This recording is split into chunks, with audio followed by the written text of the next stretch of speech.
an Unspoiled Network podcast. This is Spoil Me, covering Wizards at War, Chapter 14. In this chapter, last episode, I said that this felt kind of an anticlimactic climax. And the joke's on me, because it wasn't the climax, and I didn't realize that the Polulus was still going to be something that we needed to deal with. My bad. Welcome to Spoil Me.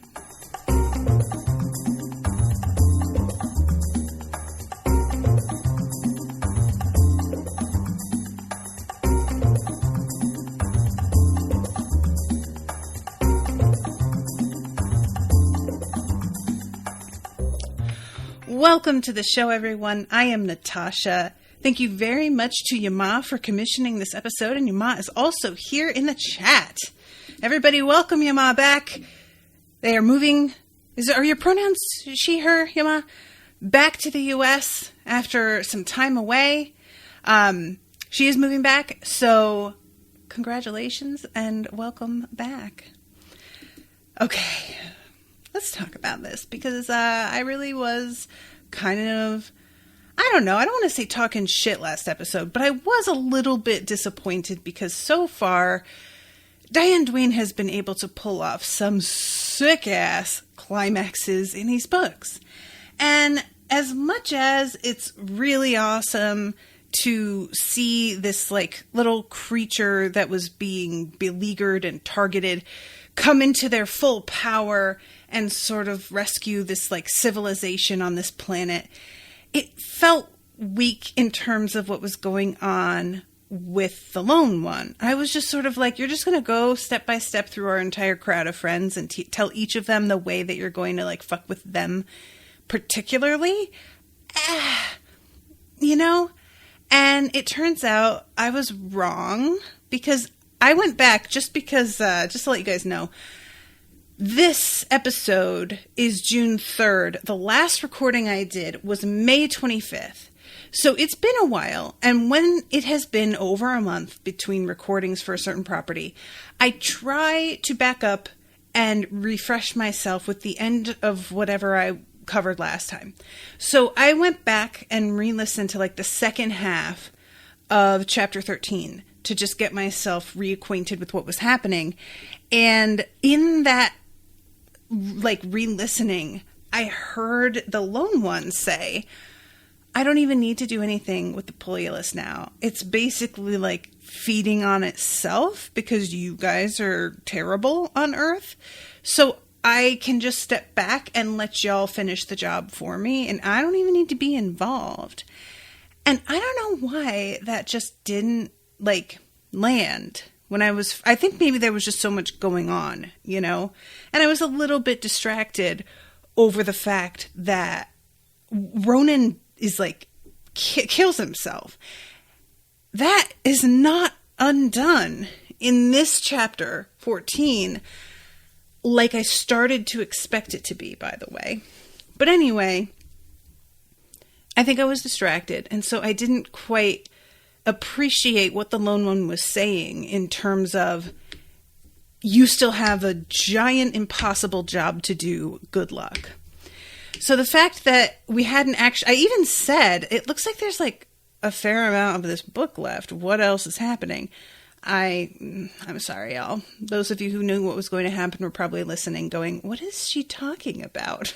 I'm so sorry. But yeah, this section is really, really intense, and this is what I have come to expect from our friend Diane. This genuinely had me. I was listening to the audiobook, and then something felt like too much, and I was like, all right, you know what? And I had to turn the audiobook off and sit down and actually read it. And that is not to say that when I listen to other things, they're not as intense. So, there was just something about this that felt like, no, I need to see the words. Because there is so much, like, There is so much strange language that she uses to describe the appearance of what's happening that I think I needed it slowed down, honestly. I think maybe the audiobook, I am not given enough time to fabricate an image in my mind of this weird thing that she's describing. And I get fixated a little bit on a particular piece of description, and I will think about it and find myself tuning back in, and I have missed the next like 2 sentences. And I think that really speaks to how extremely original a lot of her ideas feel. Whether they actually are original or not, I don't like to say, because as I get older, have come to realize I have a very limited consumption of media. As much as this is like my job, there is so much out there that I have not read or seen. And for all I know, this is the kind of thing that's done in a lot of properties. But for me, these ideas are so interesting and compelling and different that it takes a little bit longer for me to really process it and like imagine how this would look. So with that said, this was just a lot. Jacob's here in the chat. Hi, Jacob. And thank you again, Jacob, for sending me the breakdown of the reading, because I used it again today and it was very helpful. Appreciate you. So let's start. 14 is titled Catastrophic Success, which it looks like Rashawn is either dead or changed or gone by the end of this. And I don't know, like, Rashawn wasn't actually, what's the word? He isn't the one who, like, really saved the day. It winds up being Ponch, which is so amazing. It's so good. But nevertheless, Rashawn still, like, sacrificed himself for this cause. So it's not like it was, you know, less of a sacrifice just because it didn't wind up being successful. And saying it's a catastrophic success in regard to, like, they have had several losses at this point. Now, I just want to address this. And I don't remember what I said last time. And whatever I said, I don't know if this will agree with it or not. But you guys know that one of my biggest pet peeves is making it seem like somebody has died only to have them come back from the dead, like, a little bit too easily, making it seem either like you were purposely trying to fake me out, or that it was sort of cheap. Like, yes, they made a sacrifice, and I guess that they thought they were sacrificing genuinely, but it doesn't feel like a sacrifice to us, the readers, because they were barely dead, and then they come back, and there's no real time for it to feel like they're gone. And this causes me to be kind of, like, cold-blooded when it comes to characters. And somebody will die, and I know that a part of me should be like, oh my God, I don't want them to die. And yet there also is a part of me that is like, they better fucking stay dead though. You know what I'm saying?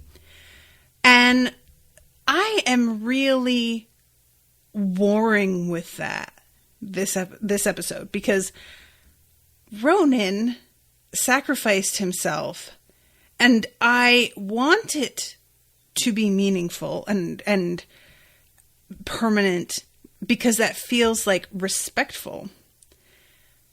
But I really, really enjoy Ronan so much. And I'm not too proud to say this. I really do kind of ship Carmela and Ronan at this point. And if Ronan's going to die, at least let it be like after he gets the chance to hook up with Carmela. That's all I'm going to say. So all that to just be like, if Ronan comes back from the dead, I am not going to be upset about it the way that I may with other characters if this were done with them. And I can't help but think the fact that he isn't brought back this chapter, because I'll be honest, the end of the last chapter, by the time Nita goes over to him, he has stopped breathing already, and Kit has told her he's not breathing. And that really felt to me like he is absolutely dead. 100%, no going back. Man is gone. I accepted that as just, that was what he did, and he knew his choice, and he made it. Then this chapter, we have them creating this sort of like frozen in time thing for him. And I started to be like, oh man, are they just going to bring him back to life? Is that how this is going to be? And I started to get sort of frustrated. But this chapter ends, and he is still in this sort of stasis, not breathing. And I think that having him be at this point is making me feel his loss at least a little, so that if he gets brought back, it won't feel cheap and easy, because it feels like he has really died and he has been dead for a minute. You know what I'm saying? It just feels like that is there it was given like room to breathe. Do you know what I mean? Versus, look, no shade to certain things about Buffy, which I do love, but Buffy is killed and brought back to life within like the same 5 minutes, basically. And that's sort of what I mean about like, oh, they died and I don't really care. It doesn't feel, you know what I mean? Like, but Ronan being dead for a couple chapters, that feels like something to me. Let's talk about Roshan, though, because this dude vanishes. And because he vanishes, I am assuming he is not dead. If you don't have a body, in my experience, in any fiction, if you don't get to literally see a body, they're not dead. Even seeing the body isn't any guarantee, as some other things that I won't get spoilery about have shown me and done very cleverly. But usually, if I see the body, I will just accept it, finally.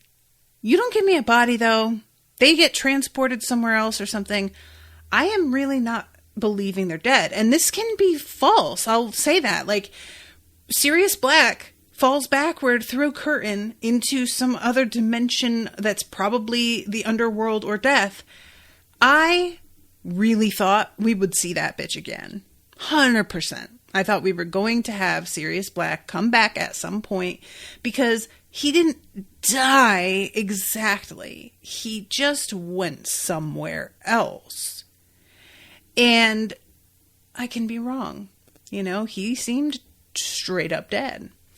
So I don't think Roshan is dead because of the way that he vanishes instead.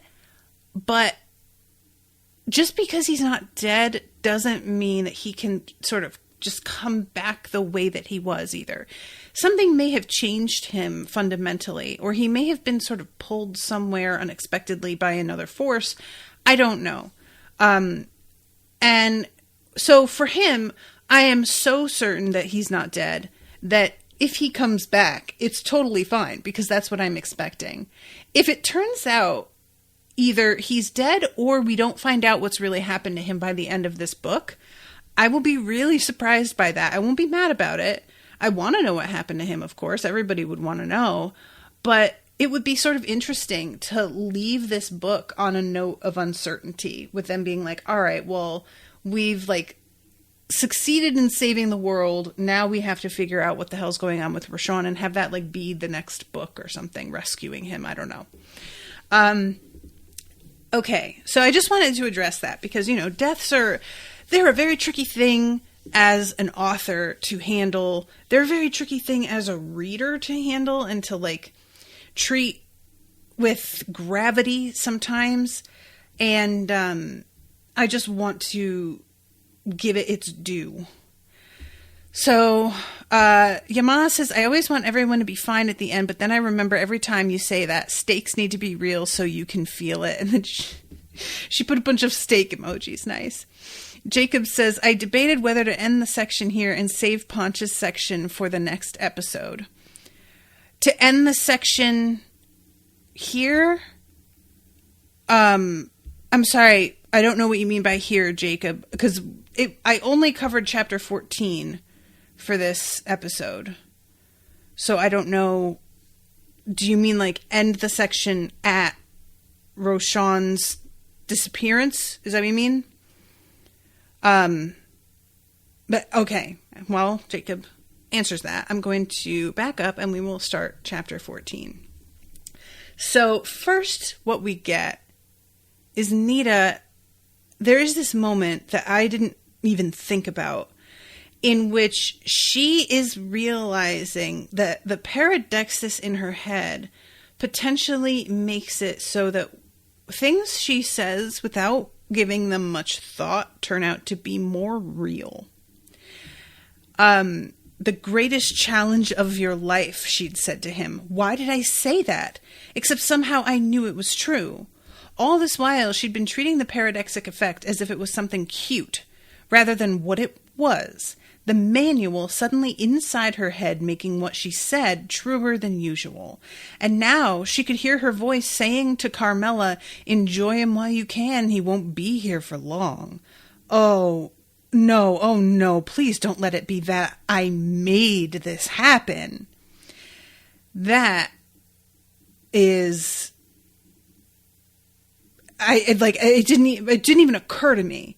And once she sort of puts it out there like that, I'm like, oh, right. Oh my God. Okay. Yeah, Jacob is saying, wait, did I change it back that way? I don't know what you mean by back that way. I covered all of chapter 14 is all I know. That's all I read this time.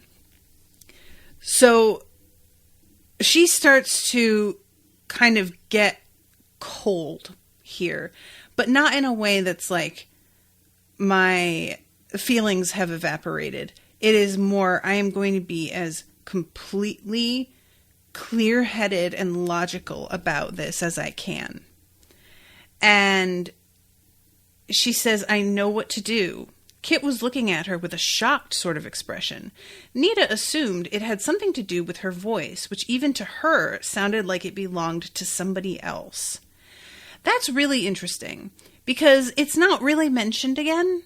I'm assuming that it's a figure of speech, not that she's like literally got somebody else's voice, which we have heard happening in this, universe. And it's just meant to be that she sounds cold and logical in a way that she didn't a second ago. But yeah, so this is when they start arguing about the Polulus and what we are supposed to do, and reminded that that's still an issue, and me being like, oh, right.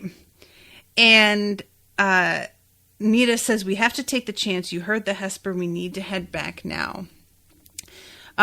Stasis. After the little chat we had with Daryl, I thought I'd better have one ready.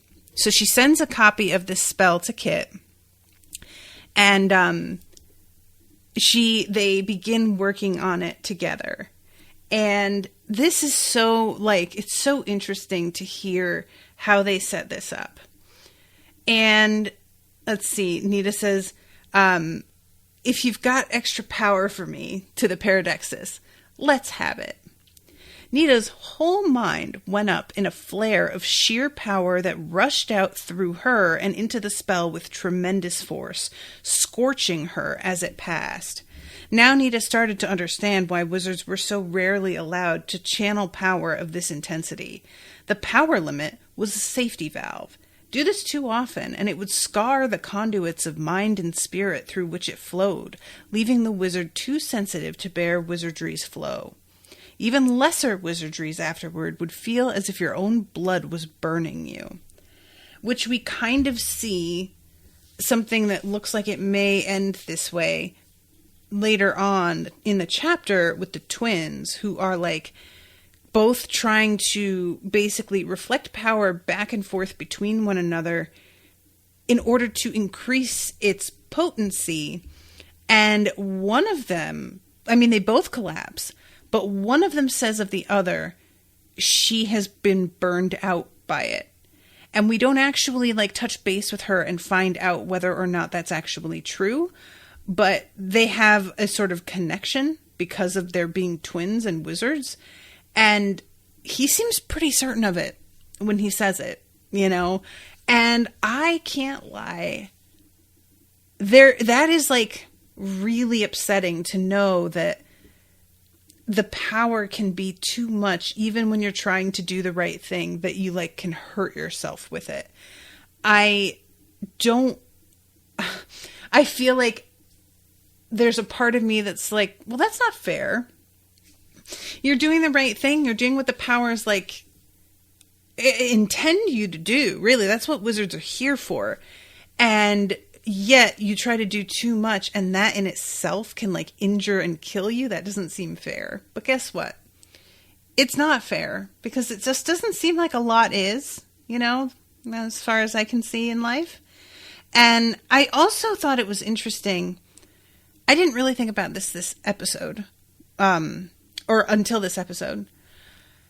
The fact that every wizard has to take this vow to protect life has meant that this is one of the few properties I have ever covered that has no evil wizards to balance the good ones. All of the wizards in this universe are good, and they are simply working against a force of evil. And that force can grant certain things to certain people, or corrupt certain people into like not thinking clearly or making poor decisions. But that is not the same.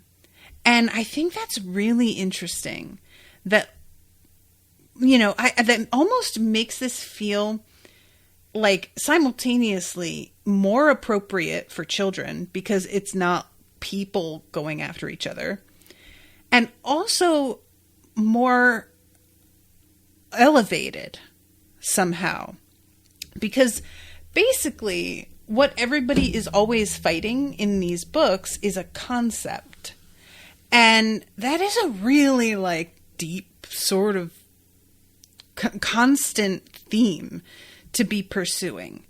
And I just, you know, it didn't really like, I didn't stop and think about it until earlier today, and the whole idea of like, if you try and use this incorrectly, you can't. The wizardry will straight up just leave you, and that's what will happen. And you don't get to like misuse it or take advantage of it, because it's monitored. Essentially, there is like a central command for who gets it and who doesn't, and I think that's kind of neat. It's a weird thing to stop and think about, because it just flies in the face of everything else that I've ever covered. But I do think that it's, I don't know, it feels so different. And I think that's part of why, because this series just feels in a different class than other things. And saying it's in a different class, it's not saying that it's above other things necessarily, but it's certainly set apart, you know? Anyway, okay. So, off in the distance, getting more distant by the moment, Nita caught sight of a growing glow of light. "Oh, no, you don't," she shouted inwardly. "Not that way. You don't get to do that right now. Kit, I can't get at him. He won't listen. He's not..." "Typical," Nita said, furious. "Ronan!" She poured more power into the spell. "Don't let me down now," she said silently to the Paradexes. "Now's when I need it. Come on, let me have whatever you've got." The new access of power burst through her with terrific force, leaping away from her across the spell diagram and past her and Kit to the dwindling figure that stood silhouetted against the faraway light. Nita hung on, though the scorching at the back of her mind got worse and worse. No, you don't! The form walking away from them began to slow, and second by second moved away, more slowly still. Nita closed her eyes and concentrated on being simply something for the power to pour through. Her brain felt like it was shaking itself apart, but Nita hung on. Not another step. Not another. In the distance, between one step and the next, Ronan froze. Gasping, Nita opened her eyes again and looked at Kit across the spell diagram. And it turns out she was on fire while she was doing this. That's like how much power was running through her. And that feels fair. She is trying to stop death. She's trying to pause the retreat of a soul. It should be very hard. She should have to be on fire. Like, that seems completely fair to me. And yeah, this whole, like, this moment I just thought was so interesting. The idea of seeing him walking away and needing to convince him not to keep doing that. I am very fascinated by how much of the wizardry in this book is about talking things into doing something. You know, it's really all about communication versus exerting your will over something. And there's something kind of amazing to me about the fact that it looks like Ronan was just about to move on. He was going to go into Time Heart, into the next world, and be done. And then he hears Nita just being like, I don't fucking think so, bucko. And he has to stop and be like, wait, what?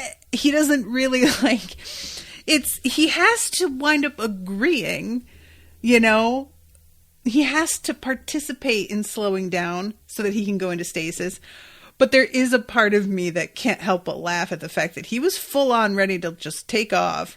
And she had other plans for him and was basically like, I really resent the fact that you didn't consult me before you pulled this stunt, buddy. So I guess you shouldn't be surprised that I'm following you to yell at you. So they do the transit diagram, and they all sort of talk about where they're going to head next. Philip is going to go home. Roshan checks on his planet in like the manual, and he sees that they seem stable enough that he is going to go back to the moon, back to Earth with Kit and Nita. And Scarrett is still dealing with a bunch of shit here. He hasn't been able to track down his ancestor either. And that is something that, like, I had sort of forgotten about and didn't really attribute all that much significance to. And I'm starting to wonder if maybe there's more going on with his ancestor than I was expecting. I saw that as sort of a side thing. And I don't know. I'm getting like kind of a bad feeling about it at this point. And I may be just reading into it too much. It may be nothing. But the fact that it's been brought up more than once that he just can't find him, I don't like it. So, let's see. Right, okay. Nita took the phone away from her ear and looked at it. Its dialing screen cleared and showed her a little message. Dialed planet unavailable. Not awesome. Don't love it. And the group came out into a crossings that wasn't quite as frenetic as Nita had seen it last, and there seemed to be fewer rear hate around, but she wasn't sure whether that was a good sign or not. So this is when, Scarrett comes out, and he was just like, I didn't know if we'd see you again. When I'd see you again. I was like, man, you don't need to lie to them. They are very aware. Is wizardry working properly here? For the moment, Scarrett said, though the manual functions went very strange there for a little while. And the polulus in our neighborhood increased very noticeably a couple hours ago. Our star is not endangered yet, but the increase continues. He sounded nervous. The odd thing is that Rear Hoth B seems to be affected much more severely than any system for hundreds of light years around. Somebody's paying off a grudge, Kit said, and it's going to take a lot of power to diffuse it. So I thought, Scarrett said. All the wizards we have who are still functional are assembling to defend this facility and our star, and help is coming from the nearest inhabited systems where the polulus is no longer a threat. So, yeah, he tells them that he checked their news, and wizards are doing something similar back where they are. And Nita is just like, okay, cool, because we tried to call. We couldn't even get the planet at all. It's good to know it's still there. And the expansion has either slowed or stopped completely in most places. Whatever you did seems to have worked. And all is done for each, but I suspect we've got better things to do than start tallying up our scores just yet. And at this point, he looks over at Ronan, who is floating there like unconscious. So, Dareen and Rashawn have a little bit of a moment here that kind of comes up again later. It's just really clear that they have some sort of feelings for each other, and whether or not that turns out to be romantic isn't important. It's just, she's protective of him. He says, so far, nothing untoward seems to be going on in or near Wallach's system. The polulus seems to be receding. I will therefore return with you. Dareen looked at Rashawn and opened her mouth as if about to say something, then closed it again and nodded. Nita found this weird enough that she would have liked to get a closer look at her sister, but Dareen had turned away to put Spot down. So, yeah, Nita is really zeroing in on Dareen's concern here. And the fact that she's just, like, guarding her words a little bit more than she ever has. This is not somebody who really had any kind of filter on her, you know? So, there's one main area of activity on your world satellite right now. Should I drop you then? There? And Kit says, we know the spot. Let's go. So they wind up at the dimple, which is described as being in this area on the other side of the moon, dead center on the far side. And it is chock full of wizards. I think later on it's described as being like around 3,000 people. And people being used loosely, as we know, because there are many, many non-human creatures here. And I love Carmela. I had forgotten. She has never been to the moon. So she's looking around and she's just like, what the fuck is going on? And Kit tells her, you can't go too far because we only have like a 6 foot radius, or maybe even diameter, of air around us. But then it turns out that there's been like a ceiling put over this dimple, and it is protecting everybody inside so that they don't need to constantly be making their own little like bubbles. The only people who still need to do that are like the water creatures. We see like some dolphins and whales, and they're in these pockets of water so that they can be amongst everyone. And I thought that that was kind of interesting that like the pocket for them, what I was imagining if we were going to have this happen would be they make it so that they can breathe oxygen this way, like in the air. But instead, it's we're going to make a pocket of the way that we normally live around ourselves, which sounds a lot easier. You're not changing your own biology or anything.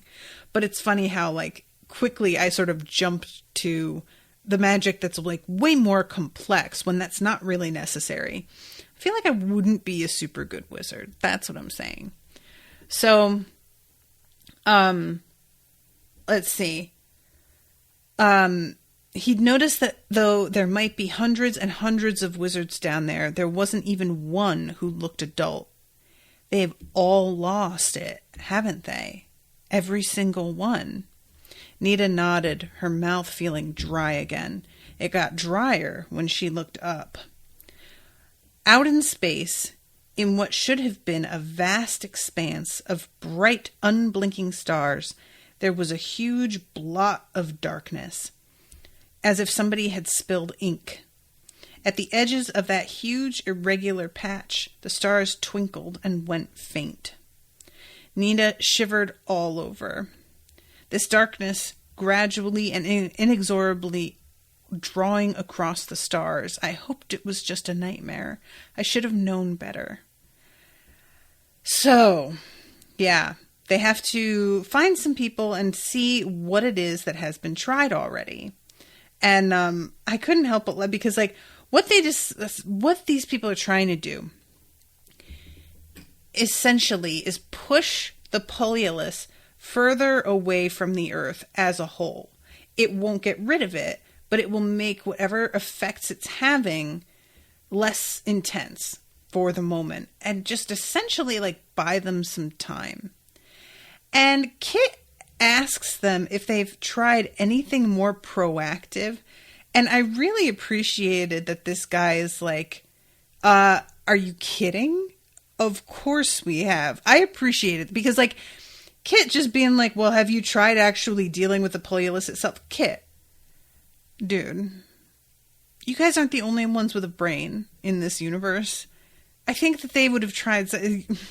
Look, maybe this is just me sort of taking things personally in a way that reveals more about me than it should. But there is nothing that irritates me more than people offering advice that is so obvious, it's insulting, that they assume I wouldn't have done that yet.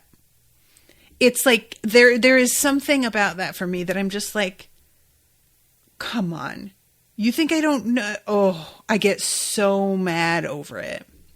And it's like, no, it doesn't even have to be something like big, you know? And I fully admit that this is like kind of a character flaw on my part. I don't really know why I get so mad about it.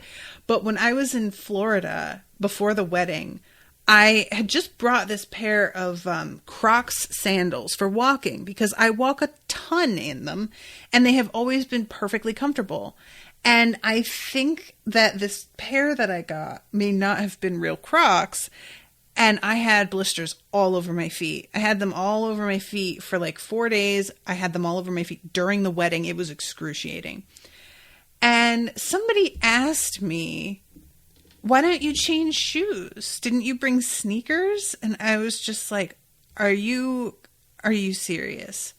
Why don't I just change into sneakers? Do you think I wouldn't have done that like 5 days ago? Oh my God. It was just a moment of me just being like, wow. Oh, no, no. And it was just so out of proportion. It is so unnecessary for me to get as mad as I did. But I definitely turned and looked at them and went, bitch, do you think I wouldn't have done that by now? With like an intensity that was really not necessary. But I will tell you what, a lot went wrong while I was down there. And so I'm giving myself a little bit of grace because I was on my last fucking nerve most of the time. Yama says, because you've been in this world forever and someone wants to come in and be like, but it's this simple. Fuck you. Yeah. You know, there is like, it's just the kind of, it feels so condescending that they are really coming in acting like you wouldn't have thought of this incredibly basic thing. Like, come on. And look, was it smart of me to not bring sneakers with me? No. But I had a lot to pack. It was a big, and I was trying to save space anywhere I could. So anyway, all that to just say, when Kit asks that to begin with, I was just kind of like, dude, I would have bitten your head off with these stakes right now and what everybody's been doing and how much they've tried. Him coming in and being like, well, have you just tried destroying it? I would have lost my shit on him. I'm not even going to play. It would have been ugly and unhelpful, honestly. So this is when we start hearing about the whole thing with like the bouncing the energy back and forth between the twins so that they can increase the power of all of the ability that is being like sort of funneled together from all of the wizards that are in this place. And it is a wild scene when we actually get to see this happen. So I'm going to jump ahead a little bit because there is so much to talk about later. And we have Daryl. He shows up, and he's the one, it turns out, that came up with this idea. And I think Nita is the one who says that that's like how lasers work, or it might have been Dareen. And I was like, oh, right. I had forgotten because I have only learned about how lasers work like once or twice in my life. It's not necessary information that I need to tap into all that often, so I forget. But every time I'm reminded that that's how it is, it's sort of fascinating to me. Like, what a neat thing, you know? So, if any of us walk away from this at your earliest convenience, get your sister another curling iron. I love that so much. And he says, and Neats, if we don't walk away from this. Normally, she would have said something reassuring right away. But she was desperately tired and very nervous, and the darkness above them continued to grow. There's always time, Heart, she said. Yeah. And I'll tell you what, as much as I don't want them to go to Time Heart, because I don't want them to die, I do kind of wish that we got another visit, because I feel like I have forgotten the intensity of Time Heart and what it was like for them. And I would just like a bit of a refresh on that. It's not a big deal, but I was just sort of thinking about it. So this is when Kit talks to Ponch and says, if something happens to me and this doesn't work, I want you to go home and I want you to get my family out of there and bring them somewhere. Get them safely out. And Ponch is saying, yeah, and you too. And Kit is like, I'm not sure that's going to be an option. Get them away from Earth. Ponch blinked. But why? Look, explaining is going to take too long. Just promise me. Ponch started to look upset. Nita blinked hard at the distress in his face and his thought. All right, but... And then they get interrupted. So, this is the part where I stopped listening to the audiobook and started reading, because it really sounds so wild that I kept getting focused on the appearance of this scene and missing what was being said. Her attention was on the line of light that ran from where she'd put her hands down on either side of her manual out into the spell itself. Next to her, she could see the light of donated energy running into the spell from Kit. Responding to the growing silence, Nita could feel the paradexis moving at the back of her mind, growing, pouring energy out into her for her use, and ready to give as much as she asked of it. But remember, if you ask it for too much, it'll give you too much, and you'll burn yourself to a crisp. Nita watched Nuet over at the side of the circle, and Tuya at the other. Both of them stood still as statues, their hands held out toward each other. There was no other physical sign of what was going on with them, but Nina could feel the power that she and all the other wizards were pouring into the spell as they spoke, and could feel each half of the Twi-Child taking that power, sending it along the other one, standing briefly empty to receive what the other sent, then sending it back again and again. The power grew. The wizards finished speaking the spell, which was, after all, a fairly simple thing, describing how they wanted something to be further away. 3,000 voices and minds or more said the last words of the wizards' knot together and fell silent. But between those two out in the middle of the spell diagram, the power kept going back and forth. Nuet's and Tuyet's outlines began to shimmer, as if Nita were seeing them through a haze of heat. The sense of something actively dangerous going on started to build inside Nita, so that she very much wanted to get up and back away. But there was nothing to back away to, and anyway, everybody else, no matter how alarmed they looked, was holding very still. She shot a glance at Kit, who was sitting there with his fists clenched, tense but unmoving. Behind him, Ponch had begun to whimper softly. Back and forth between the Twi-Child the power went. Back and forth. Between Nuet and Tuyet, the air had begun to burst out in small sparks of power, wizardly energy looking for somewhere to discharge itself, but not finding any way to escape. The power trapped in the air inside the spell circle built and built until Nita's hair started to stand on end and her skin prickled with it. They can't possibly hold it in anymore, she thought. It's going to blow. They can't possibly. Inside the circle, the reflected and re-reflected power just kept building and building. The sparkles and flares of the attempted discharge got brighter and brighter, spreading away from the corridor between the Twi-Child and right through the circle, beating right up against the boundaries of it like waves against a storm wall. The power climbed the invisible walls, held in by them and raving against them. It arched up and over it until it completely filled the spell's dome.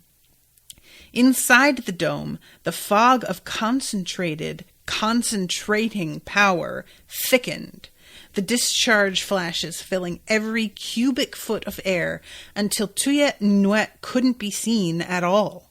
Whether she could see them or not, Nita concentrated on not even twitching, not doing anything that might distract the wizards inside the circle. And then the spell boundary directly above them vanished. That is intense. That is something that I would love to see on screen. That sounds like... This sounds like an intensity of power that I think certain movies and TV shows I've watched have wanted me to feel about other events. Except it's done in a way that feels a lot more real. For whatever reason. This is, for me, one of the most genuinely tense spell setups that I've read. Like, there's plenty of spell setups out there that are, interesting or fun, but this is really the feeling of, like, they may not be okay was palpable. And I would, we already lost somebody, and we have seen in other books that she isn't shy about killing off like side characters and stuff. We still don't know if both of them are okay. This was just a lot. It was a lot. So this goes up, this like bubble, that is like kind of a rainbow, like aurora light sort of effect. And it is heading up at the Poliolus. And this is so awful. The outflung boundary of the wizardry flared as it struck the substance it had been intended for. Everyone who had been connected to that wizardry felt the resistance of that target in their bones, but the wizardry kept going. The light of it flared in all their minds as it hit the Poliolus, pushed it outward, farther outward. A second later, the wizards started to cheer. And the wave front flared out, vanishing. The Poliolus was still there. That darkness swallowed the last of the rainbow, snuffed it out, absorbed all the power that had been poured into it, and plunged inward through the orbit of Mars, faster than light, faster than darkness, heading for the Earth.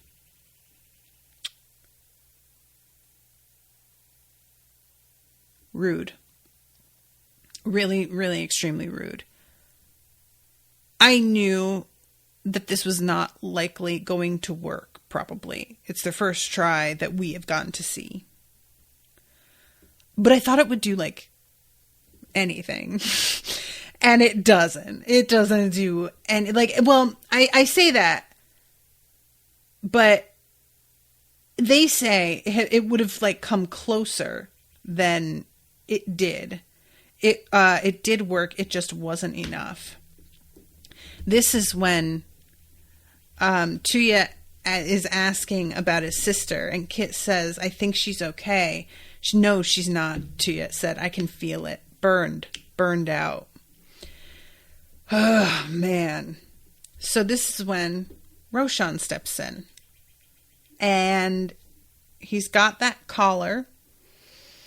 And he takes it off and holds it in his hands. And Dareen is like, the fuck are you doing? And he's like, the thing I did last time. I've grown more familiar with your son and your planet. And I think that I can handle it. And Dareen is like, well, I'm going to fucking do it with you. To which Roshan is like, yeah, I know that. I never thought for a second that I was going to be able to stop you from participating. So go ahead. And then we get another intense moment of him pouring absolutely everything he has into this. He begins to emanate light. Like there is something inside of him glowing. It's specifically mentioned that it's not like he is glowing. It's like there is something within him that is just propelling light. And initially you can sort of see his outline, but as the light grows more and more intense, it is all like increasingly as if he's just like a vessel holding it. So that force was ready every moment to burst free, but Roshan was spending all his energy to contain it until the moment was right. Behind him, Dareen was beginning to burn with some of that same fire, less violently, but also with a look of concentration. Her attention was all on Roshan now. Kit could tell it was, even though Dareen's eyes were squeezed slightly shut. Tightly shut, not slightly shut. Very slowly, like someone afraid to lose his balance, Roshan lifted his arms. All that hair of his was beginning to stir around him now, as if in a growing wind. His eyes were closed too, and a look of utter concentration had taken possession of his face. He brought his arms around in front of him, put the hands together, and within them materialized the little globe of burning light that was the way he communicated with the aethers. But for once, it was the least bright thing about him. They looked up at the sky. The little spark of Roshan's manual globe went out, and light burst upward from him. And again, it looks like maybe this will work. When it hits the Polulus screams and vanishes. And it's a sort of narrow beam. And Kit's thinking it's not wide enough. And Roshan is aware of that and begins to sort of expand it outward to be wider. The beam broadened. The silent screaming of the Polulus got louder. Roshan's eyes opened wide. It was a look of complete surprise and, a second later, of regret for something that should have worked, really should have. One moment he was standing there, a statue of burning gold. The next moment the statue was a searing white, and the moment after that there was no statue at all. Just something falling through 1/6 gravity to bounce into the dust. A collar of yellow metal with a great colorless stone in it as clear as glass. I don't know. Like, it feels like he vaporized. You know, the way that, like, the heat of the sun, it's not, you don't even, like, really start burning, alleged. Like, you just disappear. And because matter can't handle that kind of heat. But it might just look like that. And maybe he did get sort of transported somewhere. I don't know. Genuinely don't know. And then the Polulus just starts crawling back into the space that got made. And it is just like so disheartening. And I love that we are given these two failures. You know, we really get to see how intense a problem this is. It feels like a threat, like no joke. And then we have this awful moment that killed me inside. Kit tells Ponch, all right, dude, you have to go and get them. You have to do what I said. And Ponch is not having it. He does not want to leave without Kit and is like horrified by this whole thing. And this is so awful. He started to vanish and then he stopped. Half there, half not, and wholly torn. Ponch sat down in the dust of the moon and threw his head up and howled for sheer grief and pain. The tears ran down Kit's face. This is what it's like when your heart breaks, he thought. Good thing I won't have to feel it for long. And then he hears other howling. Other dogs. And Kit's looking around and he's just like, wait, the fuck is going on? Ponch, his howling briefly diminishing into a terrible whimpering moan of pain, got up again, anguished to do as Kit had told him. Desperately, Kit looked up into the sky and saw nothing but darkness and a single pathway of seemingly lighter sky cutting through it. The dark of space, with the stars still burning in it, while everywhere else the Polulus pressed in all around. Ponch looked up at that path and howled one last time, and it seemed to Kit as if somewhere beyond him, the voices of hundreds of dogs, thousands of dogs, hundreds of thousands, could be heard howling with him, or through him? It was impossible to tell. The cacophony was unbearable. It drove all thought out of the mind that listened to it. All around them, kids were holding their ears, bent over double, trying to maintain some sort of control. And basically, the life support air spell that they've got going is like in danger because everybody is sort of losing it. In this moment of utter terror, somehow the spell started to seem less important, for above them, the inward-pressing darkness of the Polulus seemed to be taking form. And I was like, that feels like a bad thing. But I'm realizing now, this is the Polulus's response to the threat of Ponch. It is recognizing, okay, this is who I have to deal with, and sort of becomes in response. And then we get this like incredible fight between the dog-shaped Polulus and Ponch, who becomes this giant fucking shadow dog. And it is intense. This is so... I've used that word so many times. I'm sorry, guys. But it is. I don't know. I gotta get a fucking thesaurus. And I love this so much. Ponch argues with the darkness, who is basically just like, I will always be here and I will always be fucking them up and I will take your people away from you and I will take him away from you. And Ponch just says, I think I have had enough of you telling me how things will be. I'll tell you what, that is a great line to use on your like inner monologue that tells you shit isn't going to work out. I think I have had enough of you telling me how things are going to be. That is power right there. I love this. I love this so much. So, yeah. They fight and Ponch wins. But he doesn't, like, become himself again. He has changed. The dogs have accepted their role from the story that we had heard earlier, and they're going to be changing and becoming more like, you know, real wizards, more directly responsible for some things. And it is a really, like, I really enjoyed this because I kind of thought the whole thing with Ponch's people was going to take longer, that we were going to get another look at that and the implications of it in a later book, perhaps. But this is still so heartbreaking, even though Ponch is here and he's okay. They still have to say goodbye. And it's not like they'll never see each other again, but it's not going to be the same.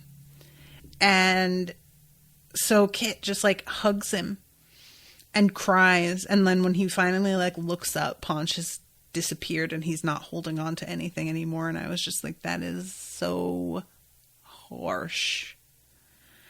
And we get, after this, the transcendent pig telling them basically that Ponch was God, that this was a pun, and that Ponch was like, you know, part of this. My dog was?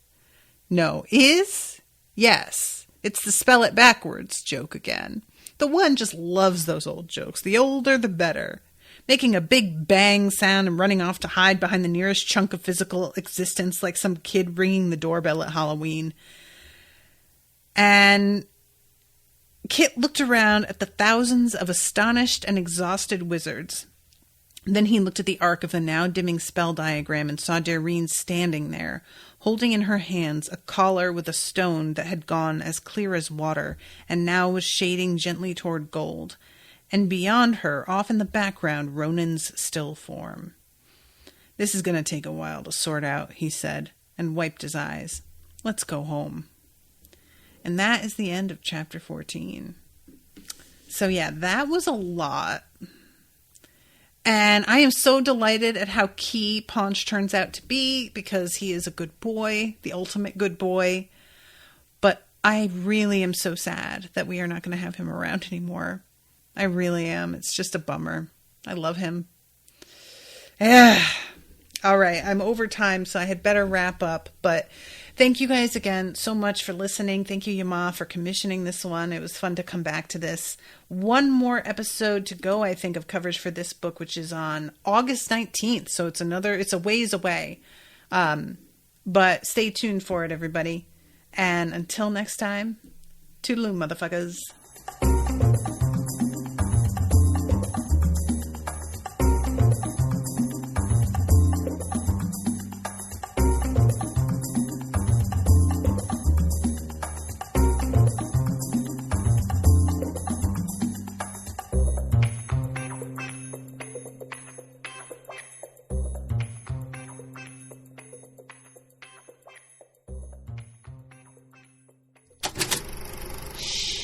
That was an Unspoiled Network podcast.